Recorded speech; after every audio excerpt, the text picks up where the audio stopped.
যথেষ্ট বিব্রতকর, অপমানজনক। একই সাথে আমরা এই বিষয়টা নিয়ে চরমভাবে ক্ষুব্ধ। যদি আমরা এই বিষয়টা নিয়ে প্রথমবারের মতো দাঁড়াতাম, ভিন্ন ছিল। ভারত এমন একটা রাষ্ট্র যাদের রাষ্ট্রযন্ত্র ইসলাম বিদ্বেষের জন্য ব্যবহার করা হচ্ছে। আপনারা খেয়াল করবেন, ভারতে যে ধর্মীয় উস্কানিগুলো দেওয়া হয় কিংবা আমাদের হযরত মুহাম্মদ সাল্লাল্লাহু আলাইহি ওয়াসাল্লামকে অপমান করে যে কথাগুলো বলা হয়, সেগুলো ব্যক্তি কেন্দ্রিক না, এটা দল কেন্দ্রিক। বিজেপি যে দলটা রয়েছে, হ্যাঁ, যারা অনেকদিন যাবত ভারতের ক্ষমতায় অবস্থান করছে, তারা নানান ভাবে তাদের দলের প্রধান থেকে শুরু করে যত নিচু স্তরে যাবেন, এই উস্কানির পরিমাণটা আরো বাড়ে।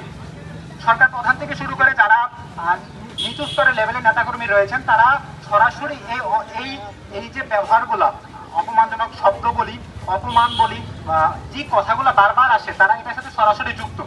তারা তাহলে কি এই মানে আমাদের ইসলাম ধর্ম বরং ভারত রাষ্ট্রটা দাঁড়া করাতে যাচ্ছে? তারা এই পরিকল্পনা করে থাকে, আমরা বলতে চাই তাদের এই পরিকল্পনা কখনোই সফল হবে না। আমি আরেকটা কথা বলে দেখি খুব সংক্ষেপে, আমি জাস্ট একটা মিনিট সময় নেই। সেটা হচ্ছে, আপনারা জানেন বিজেপি তাদের অনেকগুলা সিস্টার অর্গানাইজেশন আছে, যারা চেষ্টা করছে উপমহাদেশে বিস্তৃত করতে, বাংলাদেশের চেষ্টা করছে তাদের সিস্টার সংগঠনগুলোকে নিয়ে আসার জন্য। বিজেপি যে ভাষায় কথা বলে, ওই সিস্টার সংগঠনগুলো ঠিক একই ভাষায় আমাদের ইসলামকে অবমাননা করে কথা বলে। আপনারা জানবেন, আমরা বিগত কয়েকদিন আগে একটা আন্দোলন করেছিলাম, স্বপ্নিলের বিরুদ্ধে আন্দোলন করেছিলাম। সেই স্বপ্নিলকে এখনো কিন্তু বিশ্ববিদ্যালয় থেকে তার ছাত্রত্ব বাতিল করা হয় নাই।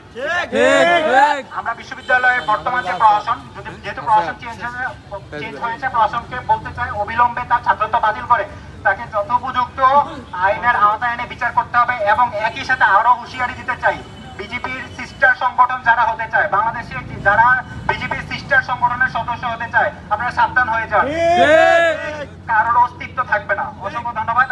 আরেকটা কথা বলে রাখি, নবী অপমানে যতবার হবে আমরা ততবার দাঁড়াবো এবং জীবনের শেষ রক্তটুকু দিয়ে প্রতিবাদ করে দেবো ইনশাআল্লাহ।